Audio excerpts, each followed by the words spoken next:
My background is a refugee. I was born in Burma and I fled to Thailand as a refugee Oh, okay. because the civil war is happening in Burma. So I I didn't fled know. to Thailand. I live in refugee for about 8-9 years, and we got opportunity to came to Australia in 2012. Wow. Yeah, that's where the life began.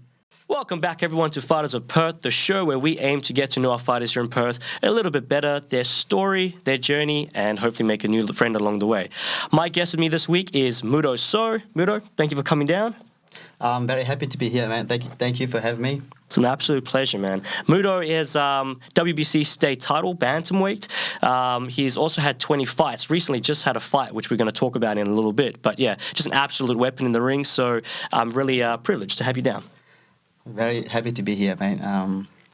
So I got your message just 3 weeks before my fight. Yeah. I was up the hill running, and I was like, who's text me? And I was like, oh, okay. I was very excited to see your message. I was like, I never thought you were going to text me. And I was like, I had debate about, should I say yes to you or no? And I was like, I talked to my friend. I was like, do it, man. Just do it. And 3 weeks before my fight, I'm not even thinking about my fight, bro. Oh, really? Stressed about this? Oh, I'm sorry, all man. I think about is just like, which is good. All I think about is coming, what I'm going to say to you. And yeah. Thank you for having me, man. Oh, man, it's an absolute pleasure. And I didn't want to, affect your fight or anything. What I'll do is I won't message anyone close to their fight. So I don't want to stress you out. Yeah. But, man, well, it's... Tell me about how you got started in Muay Thai. How did you find out about it?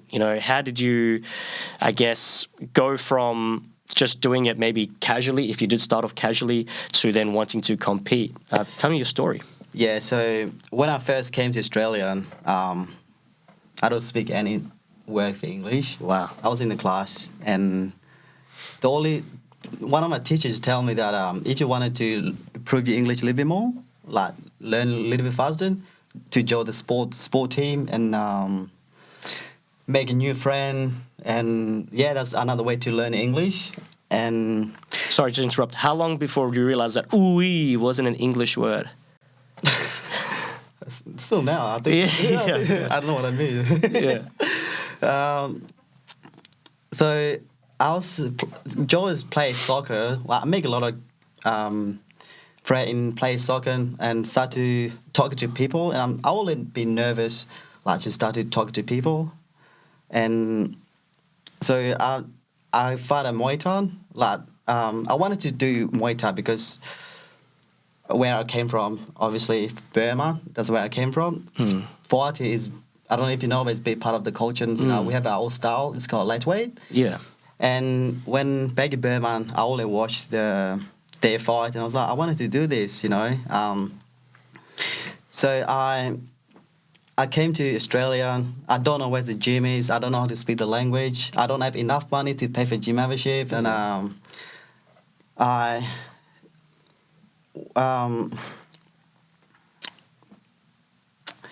so I was searching for a gym around my local area, and I went to. I found one just near my house. Is a Synergy gym. So I went down to the pit. Like that's back in 2014, and I was trying my first session with the pit. So I actually quite like it after done my session with Blair, and I come back to the reception, and I was looking at the price list. Man, this is cost too much money to to just train Muay Thai, and I don't have any money to pay for membership, and I sort of like stop a little bit because I don't have enough money to pay for membership or also go to the gym. No transportation, and I only like sport. I wanted to do something physical, and I went to join the gym, and that's where I met this trainer. He's like, man, you cut a little, you lift a little bit heavy. You lift heavy for your weight. Yeah, exactly. Yeah. And he asked me if I want to compete. I I was like, maybe no. I was like, why not? And I just trained with him for 3 months, and I do my first cup. Yeah. I actually did pretty good, and I didn't like it at all. I don't like it that powerlifting thing. Well, what didn't you like about it, if you don't mind me asking? It's not technical or skillful. Does that make sense? Yeah. Yeah, I don't just everybody can lift the weight and just I can lift this much weight. Nah, I don't like it. And I wanted to do Muay Thai, so I have to find a way to find the money so I can pay for membership. So I'm still studying English at the time. I'm still learning how to speak just to read and write in English. And so I finally finished that course, and I got a job I think it was as a factory worker. So I can pay for my gym membership. And I didn't go back to Synergy Gym because it's too far from me because I moved place. And I went to Bailey Fitness. Okay. Pursue Muay Thai. Which one was it? The one up north? The one in Southern River. Southern River one. Yeah, Okay. I went there, and that's where I met Duke. And he teach me everything from the beginning. Yeah, that's how I get into it. That's how you got into it. So obviously, all right. So if you had a few questions before we continue from there, so you said you moved over here. Was that with your family? Was that to come in for work? Like, what is the reason for wanting to move to Australia? So, my background is a refugee. I was born in Burma, and I fled to Thailand as a refugee. Oh, okay. Because the civil war is happening in Burma, so I fled to Thailand. I live in refugee for about 8-9 years, and we got opportunity to came to Australia in 2012. Wow. Yeah, that's where the life began. That's fascinating. Wow, I had no idea there was a war going on. And is it still going on?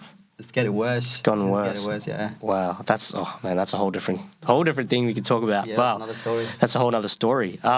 Okay, well, I also wanted to ask you. You talked about in Burma you guys have your own style, Lethway. Is that the same as Burmese boxing? Is it just the same thing, or is it a little bit different? Burmese boxing and Lethway, the same thing. Same thing. Yeah. Thai boxing, Muay Thai, same thing. Yeah.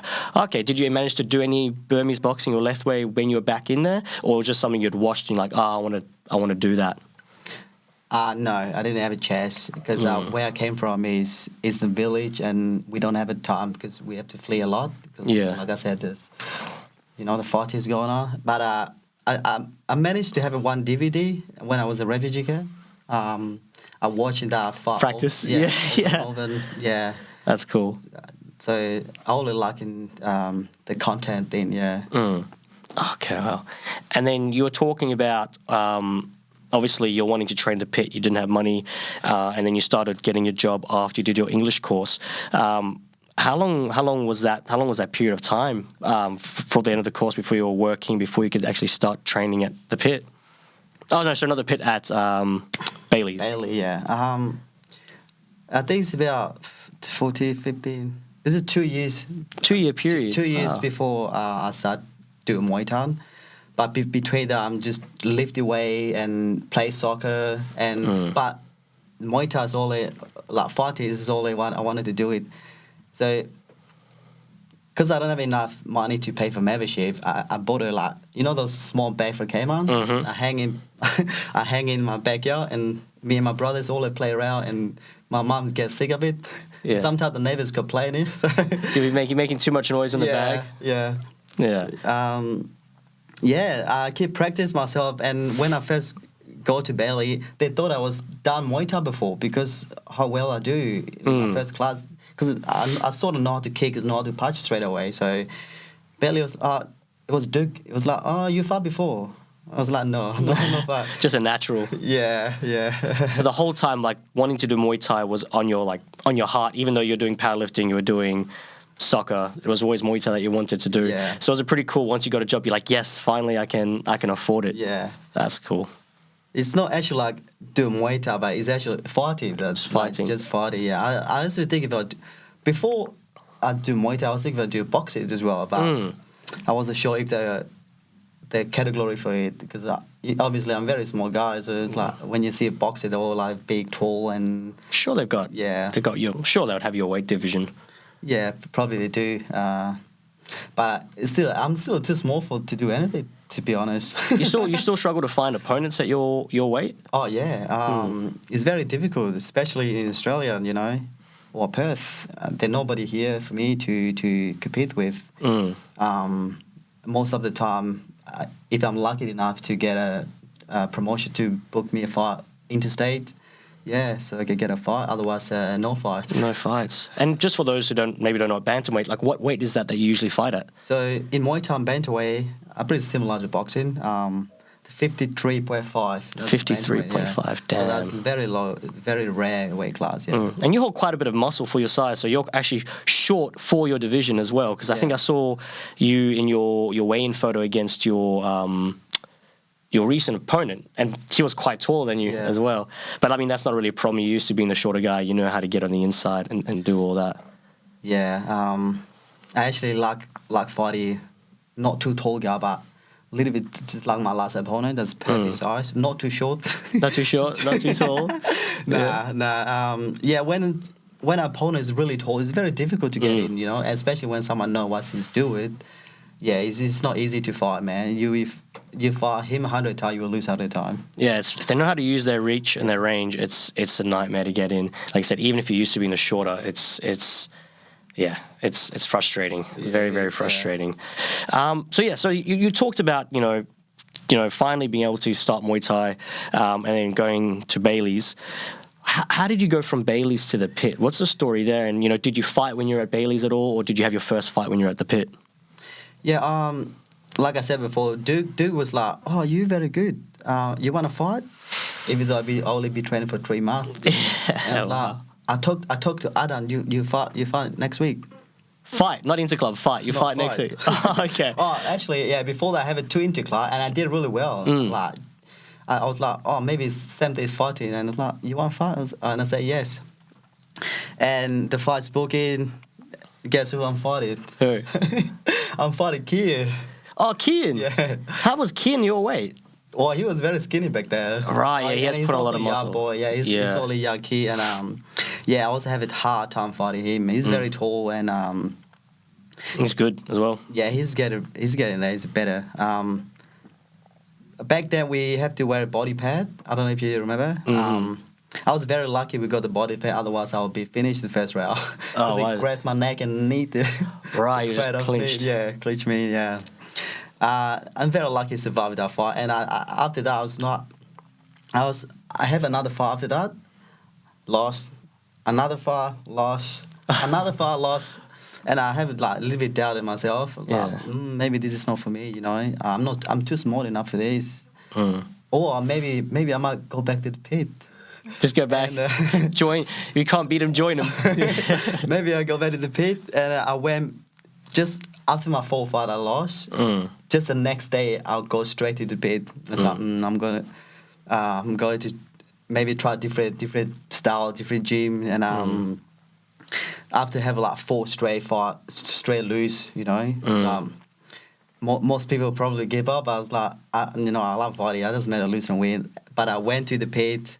And that's where I started training at the pit. From then, never leave, yeah. And obviously you started having some wins as well from there. Yes, first fight straight away. Yeah, I was like, maybe the gym. It might be the gym, I don't know. Yeah. What was the biggest difference, do you think, that contributed to that win? Was it the way you guys train? And if it was the way you train, what was the biggest difference that you can remember? For me, I think the team, the pit, we have a lot of great sparring partner. When I was in Bailey, sometimes just me and Duke, he just hold pair for me and we go home. They're not really a sparring partner or cliche with something like that. Okay. But in the pit, they have really good big group. They always help you out, and the training camp was really hard too. And that probably. And a lot of people tell me what to do as well. A lot of people that tell you how to cut weight and how to recovery after. Yeah. That's just the support, the team, the support was probably the biggest thing there. That is the biggest thing, yeah. Okay. Well, let's now think about, let's talk about your most recent fight. You know, I saw that you won that fight. I was really excited because I was like, you know, I'd done a few rounds of sparring with you, and now I'm invested in you winning. And then I saw, I don't know if it was your Instagram or someone else's, but you had like this nice big trophy. I think you were lying down or something. Yeah. So yeah, but I don't know actually what happened, you know, how the fight went. Was it a TKO? Was it a decision? Talk us about your most recent fight. So I'm fighting. This is my rematch against Katie Sawan. Yeah. It's a very tough opponent. I fought it twice, and both time I feel like, man, this guy doesn't want to go down. But this time was 4 round. Sorry, 5 round. 5 round. Okay, yeah. Yeah, and my hair before I go to the fight, I was like, I'm gonna finish this guy in the 3rd round. Like kick him, and the plan was just to to get finish it done early. But he's done his homework. I mean, obviously we fought before, and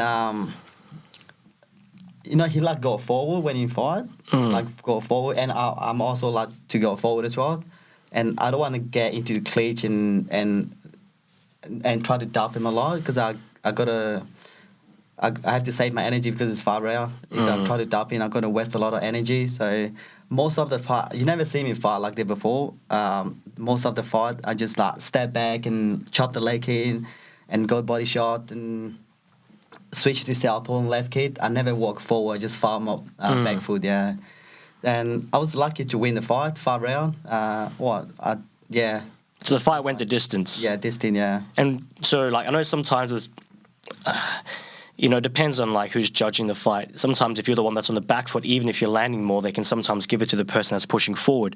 So what do you think it was that got you the win? Especially if was he local to that area you're fighting? Yeah, he's local. Yeah. So obviously you're fighting the local boy, which it's always hard. To win that fight, you got to be very convincing that you won that fight. So was it just that you were landing just way more shots than him? Or what was that got you the win, you think? I think I initiated first. I land constantly. I throw a little bit more, and even though I'm on back foot, but I constantly keep kicking, punching. Yeah, I never stop doing when I'm on back foot. Back foot, but constantly working. Yeah, okay. I think that's how I win. Yeah. And you said this was your 3rd or your 2nd fight against him? Second fight. Yeah. Second fight. How did the first fight go? The first fight was 3 round, and like I said before, he like walk forward and I like walk forward, and then we got meet in the middle, and I'm trying to dump him.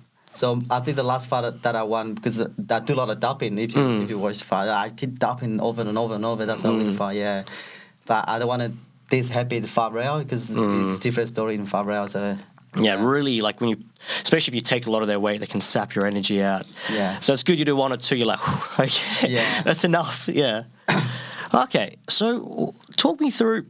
Sorry, 1 sec. For someone who might not know, what does a regular fight camp, or you can even talk about your most recent fight camp if you did anything different, but what does a regular fight camp look like for you? What do you do? Talk us through the process. Just imagine someone's listening, maybe they've just started Muay Thai, or maybe they're interested in Muay Thai, maybe they're interested in fighting, but they don't actually know what goes into a fight, like how it looks. Yeah, just talk us through a fight camp for Moodoh. For me, first of all, like just training camp, like the physical part of it, like the training camp. So I start work, like let's say I start working in 6 in the morning. I didn't tell anyone, but I didn't tell my trainer that they was like, don't train too much. But I do. I wake up very early in the morning. I go for a run, and I sit in the morning and go to work and go straight to training. Do my run again, like 5 kilometer run, and do like 7 rounds on the pad and clinching and sparring. And I repeat that for 5 weeks. Yeah, and it's not easy, man. To get fit in 5 weeks is a hard process. Yeah, you got to really push yourself hard to get fit that quick. Yeah. So you say you do your run in the morning before work, and then you come back and you run with everyone else in the normal running time. Yeah. I'm sure you guys do shadowboxing, so you do like 7 rounds of pads. Right. And then you do a bit of sparring and clinching each night, or is there certain nights you guys do sparring and clinching? We clinch on Monday. Monday is like just clinching, and Tuesday we do clinching and sparring Tuesday. And Tuesday and Thursday are the same, like clean sheet sparring. And Friday, we go back to clean sheet again. And we go full sparring on Saturday, Yeah. Aware of that, yeah. So like a training session, that would be like a 2-hour training session, almost 3 hours. But I guess it depends. If you include the run beforehand and then that whole session, and you're doing that 5-6 days a week. Yeah. I think it's about 3 hours, including the run, everything, skipping from the run to the end. Yeah, it's 3 hours. It's not easy. It's quite brutal. Nah, a lot of people cannot do it. Well, they can do it, but they cannot do it again. Does that make sense? So, like, I see a lot of young boys come to our gym and wanted to fight, and middle of the fight, they never come back. Or some of them finish the first fight and they never come back. Some of them sticking around for a couple of fights and they never come back. It's like they always say it's too hard. Yeah, so not everybody can do it. I think it puts your body through a lot of stress, and then you got the fight itself, which puts your body through like a whole other kind of stress. I think you got to really want it. You got to really want to fight or love the fight to put your body through that constantly. Which just shows you the people that have done heaps of just tough as nails. You got to respect that. Yeah, absolutely. Completely changing. What has been the highlight of your, how to put it? So far, with all your fights that you've had in the ring, which has been your highlight moment? Like, which has been the one that every time you're trying to think of a good moment in the ring, what's that highlight moment that you think of? Whether it's part of the fight or if it's the victory at the end, what's been your highlight so far, I guess, of your career? When I fought Tran, when I get knocked out by him. When you got knocked out by him? Yeah, when I get knocked out by him, that's my highlight. Okay, talk us through that. Why is that your highlight? Because when I get knocked out, I didn't give up. I get up. Because the referee was like, man, and if you see the fight, I get knocked out pretty bad. But I got up like a man, and I wanted to fight, but they stopped. That you already lose the fight. You're right. Yeah. So it's like kind of like that. I guess it's pride is the word. Like that. Even though you got knocked down, you got up and Yeah, wanted to go. Didn't give up. You just physically couldn't do it. And you said Tran. You're talking about Jason Tran. Jason Tran. Yeah. So okay. So I guess I also wanted to ask you, and this kind of ties into what you just said there. Tell me about a time that you lost a fight and you've learned some kind of valuable lesson from that fight. Would it be that moment, or is there any other time that you've had a fight, you've lost it, and you've learned something that really benefited you going forward? To be honest, I didn't learn anything from the fight. Right? You didn't learn anything? Just... Nah. Has there been a time where you've lost something, learned something from a loss? No. Nah. Fair enough. It's just like another fight for me. Like if I lost, I don't want to go look back and learn from it. Nah, I didn't learn anything. Even when I'm winning, I just have to do another thing. I have to prove another technique, There's nothing to learn from it. For me, anyway. Just move on. Next one. Just move on. Interesting. Yeah, because I get some people say, you learn a lot from a loss. Some people, obviously, you can also learn from your wins. But maybe there's something like, okay, the guy kept landing leg kicks, so now I learned to check. Yeah. I wasn't sure if maybe you had a moment like that. I think, not to make it about me, but I think it was my second fight. Before this, I never really threw any, never checked. And the guy landed like maybe 200 or 200 kicks on me, and I almost wanted to give up just from the leg kicks. Yeah. If it wasn't for Darren in the corner just yelling at me like, "Don't you dare give up!"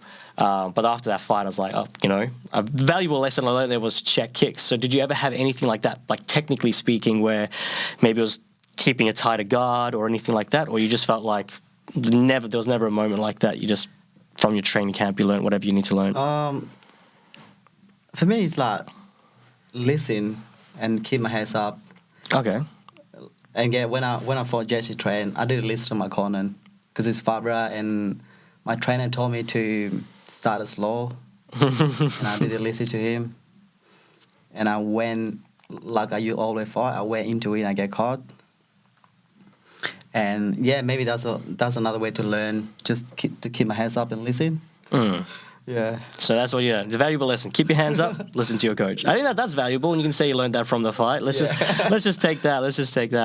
Is there any who and there might not be this, but is there anyone that you would love to have a rematch against? And is there anyone who you just would like, you know what, I would never want to fight that guy again? Whether you won or lost, you're like, you know what, I'm good, never want to fight that person again.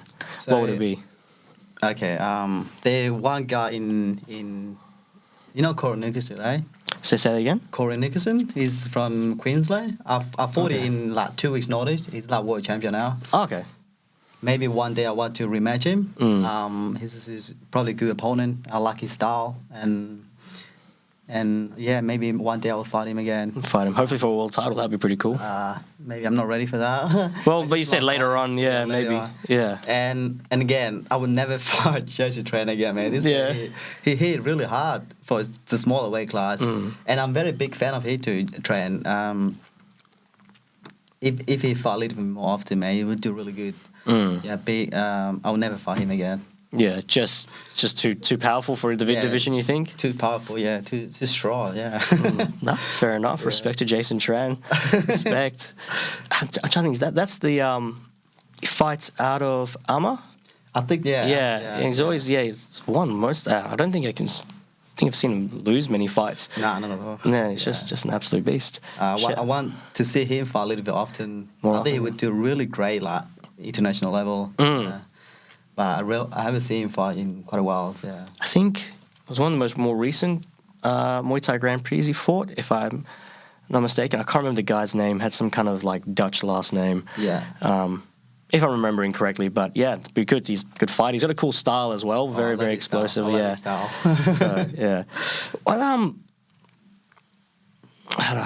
if you could, because I would consider you elite. You know, I've had 20 fights.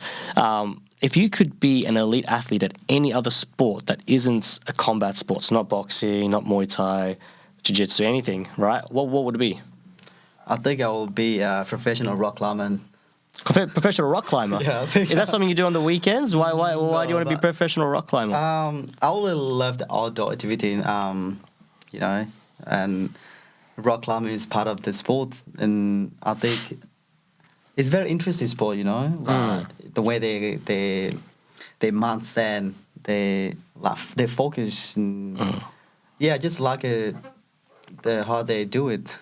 Are you talking about those guys that do like on the actual rock faces without the harnesses, or are you talking about with the harness? You know, the ones that like they find like the little crevice and they put it in, and all they've got is that attached to them. But basically, if they let go, they're done. Yeah, actually, that one. But I'm more like the freestyle one. Like nothing's on it. Just bare hand. Right. Yeah. I think it was that movie. Is it Free Solo? Yeah.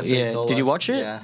No, it's on my list, but like I think just looking at the picture gives me anxiety. Yeah, you know, it's so that's something. Do you think that's something you'll ever try and do later on in life once you're done, or? Absolutely. Yeah. I would love to do it. Yeah. Hey, that's just got a death wish. I don't know.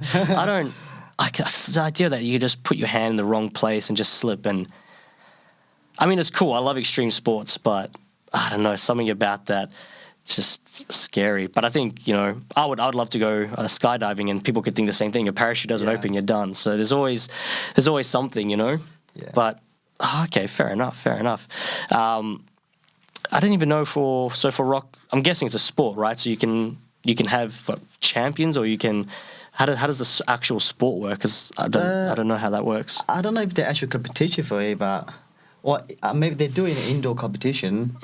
But I'm not sure about outdoor. I thought it was more recreational. They're just enjoyment. Yeah, just something like that. Yeah, just enjoyment and be free. Yeah. What do you think it's about that freeness, or what do you think is about that sport that attracts you to it? I like going to the bush, and I don't know how to say this. I'm not sure. You look at it like it sounds cool. Yeah, just look at the sport, and it seems these people are built different. You know, they're not afraid of death. First of all, they're not afraid of anything. You know, they just free birth people. Do it that no other people wanted to do it, and maybe that's the thing that interests me. Okay, that's very fascinating. Yeah, I mean, people could ask us the same thing about Muay Thai, right? Like, why would you want to do that? What is it about Muay Thai? Why do you want to hit people? And, you know, maybe you could psychoanalyze what it is, but sometimes you can just look at something and be like, that looks cool. I want to do that, you know? Yeah. Yeah, it's just like that. What is a bad piece of advice that you've received, and that if you could go back in time before that person gave you the piece of advice, you would tell yourself, don't listen to that? Maybe something that you've taken on board and you're like, you know what, this doesn't actually serve me, probably negatively impacts me. Have you ever gotten anything like that? Let me think. No, actually not. A lot of people that give me advice, it's always the right one. So never really bad one. But the one time, it's actually a rabbi is horrible. These guys gave me advice like, if you want to cut weight quicker, and I've seen people do it before, but I think it's horrible. Pull your sauna suit and go into the sauna. So you're in the sauna with the... Okay, let's explore that. And yeah, I reckon that's a really bad idea to give it to someone. Well, okay, why is it bad advice? It's just too much. You cut away, you're not drinking water, and you're very thirsty, and you put everything on your body, like covered up with the sauna suit, and you still go in the sauna, you might pass out, you know, that's not too much. Yeah, it's too much, yeah. I think the sauna by itself can get hot enough, you know, without exactly, So. That's interesting. I think I tried that once, and then the plastic was actually like burning my skin, so I was like, nah, stuff this. I think the sauna's hot enough. Oh yeah, it's just too much, man. You can die for it, to be honest. Yeah, like it's serious, especially if you've done a big cut then to try that. Yeah. I think that's a good one. Don't do that. Don't do that. Try cut weight smarter. Yeah. Don't put the suit on and go in the sauna. And yeah, I think the whole point is in the sauna you don't have any airflow, so I don't even know if adding that suit makes any difference. If it just makes you just more uncomfortable. Yeah, I think you just suffer a little bit more. Yeah, I think you probably lose enough with like once you start sweating. Yeah. I'm not an expert, so I wouldn't know. He's probably right too, but it's just too much, you know. Yeah. Too much, yeah. If you give yourself enough time, you should be able to do it without going to that extreme. Yeah. Now, talking, you know, I was pretty, you know, excited to see another Muay Thai guy who is a man of faith as well. Not too many of us in the Muay Thai community that I know of. Yeah. So, I just wanted to ask you a little bit about that. You know, tell us ask someone in the kind of Christian circles is called about, you know, your testimony, how it is that you came to, believe in God, believe in Christ, whether it was something you were raised up believing or something that you came to later. I guess, like, what's your story there? So, both of my parents are Christian. They was where I came from is very religion like town, and yeah, that's how I am. That's how I raised into it. That's how I'm born to be a Christian. But just lately, I have a lot of question. I have a question about my faith, and you know, I'm struggling. I didn't go to the church, and I'm still talking to a lot of people, and I'm still to search for it. Still search for it, and I read my Bible daily, and you know, but when all the searching, how can I say it, like. I don't know how to say this. Take your time, man. Faith.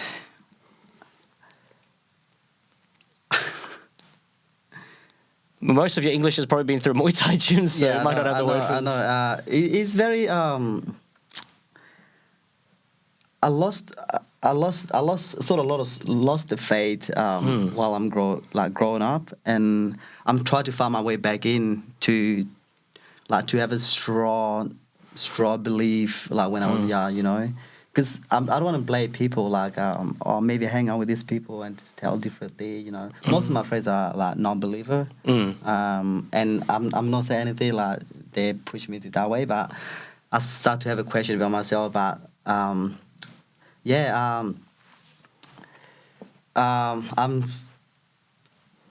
lost my way in the church now, but like I said, I'm finding my way back, and maybe one day I fully receive Him, you know. but I know He's the way and the life and the truth. He will, He will help me with my faith, and I will stay strong. Man, there's a lot to go off there. Do you mind me asking, so obviously it sounds like you still have that, I guess that remnant of faith there, but you just got some, like, I guess, questions or struggles. So what is it, something that's, I guess, that you look on that helps you when you do have those moments where you're like, I've got these doubts, but like you said, but I know that is the way, the truth, the life. So what is it that you look onto that kind of strengthens when you have that lack of faith, like that strengthens that, I guess, that lack of faith that you have? And then also, what are one of those doubts, or what are some of those questions or those things that you're not too sure about? Because I wouldn't mind getting into that now, Yeah. It's not actually a doubt or anything, but man, this is hard. I don't know how to answer it. But, no, dude, that's fine. No pressure. I don't know if it's linked, like, okay, when I've seen people or spoken to people who were people of faith, it generally comes to a few things. Either very similar to what you're saying, they were kind of raised up to believe it, but it wasn't something that they ever went and investigated. So they never try to look at maybe the evidence or the argumentation for why is it, it's just kind of, you just got to believe. And then, the faith was never really theirs. It was something that was kind of given to them, rather than something that, like you said, they went and searched out for it and it became part of them. I don't know if I said that in the right way, but yeah, it was something that was handed down to them rather than something that they really sought out for. Anyway, whereas then there's some people who were raised, and then maybe for a few years they're like, I want to go and kind of explore the world myself, and then through that they then come to their own faith, or they start doubting more because maybe they've had a few, it's more of an emotional thing. They've had some bad times, some bad experiences, and they're not too sure, like, okay, if there's a God, then why this, or how does this happen, or it's just, they just never really, maybe it's an intellectual thing, like, okay, well, how does this work with this, does it make sense? Yeah, it is. So I'm just trying to kind of see for you, what is it? Is it more, like negative experiences? This is something that's actually very common. Some people have some negative experiences in the church, people who they looked up to, and then that person let them down, or it's like, you're meant to be a Christian, or you're meant to be this good person, but then you go and you do this, like, how, and it just basically reaffirms the idea that, Christians are hypocrites, or, you know what I mean? Yeah. So what's been your experience like that? My experience, not anything like that, but it just, I'm just struggling. I don't know what it is,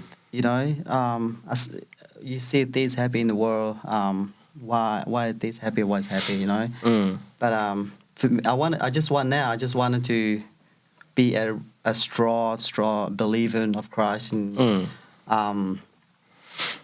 I'm working my way up there, and I don't want to look back. I don't want to listen to anyone about my faith now. I'm going to be a true believer. Yeah. What does that look like? You say you want to be a strong believer. Like, what does that look like, and what are you doing to kind of make your way? Because you say you're making your way to, like, what's the difference between someone who maybe is not a strong believer versus what you're trying to do now? I don't know. Right now, like, I'm just it's good so far. I'm start to read my like the verse, start to read the Bible. I start to understand a little bit more, and but I'm still have a long way to go. This day is taking time, and I'm asking a lot of questions. See, to ask different people, different opinion. Yeah. So asking questions, reading your Bible a bit more, and I think that's a big thing. I feel like there's this kind of, I don't know, like this was like what I thought before I became a Christian was you just got to believe things without asking questions. There's no answers out there.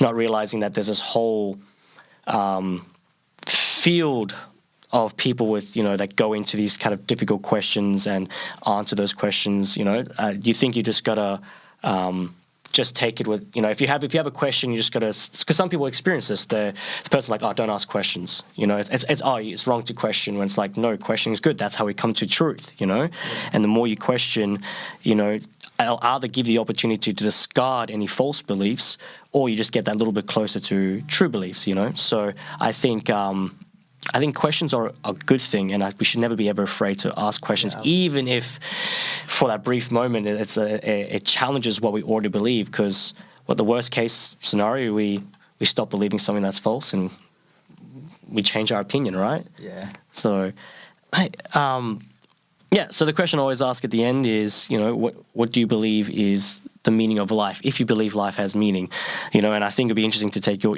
what your take is on it. What your take on it is, obviously having your faith. How would you answer that question if someone asked you, what's the meaning of life? What's the meaning of life? Why are we existing, right? For me, is to follow by his word, and to glorify his name, the name of Jesus Christ. And there's nothing on this earth that you can truly find happiness, but I might not have anything. I might not have no money or no car or anything, but if I have a him, I think I'll have everything. Yeah. Yeah. So to glorify his name, to acknowledge his name. Man. Yeah, that's the meaning of life. Dude, I like that. Obviously, me being biased, I like that. Oh, just a question popped in my head. Someone who comes from a country where there's a war going on, and having to, like I said, flee, was your faith a crucial thing that kind of helped you through a lot of those kind of tough times, when, like you said, you have to probably get up really quickly, flee, go somewhere else? Like, how did your faith help you in those moments? Man, without faith, we probably would not be here. My mom was a very strong believer. She, like, we flee a lot, village to village, and without him help us through with the tough time, I don't think we can make it. Everything that we come through, we made it because of him, because the God that help us.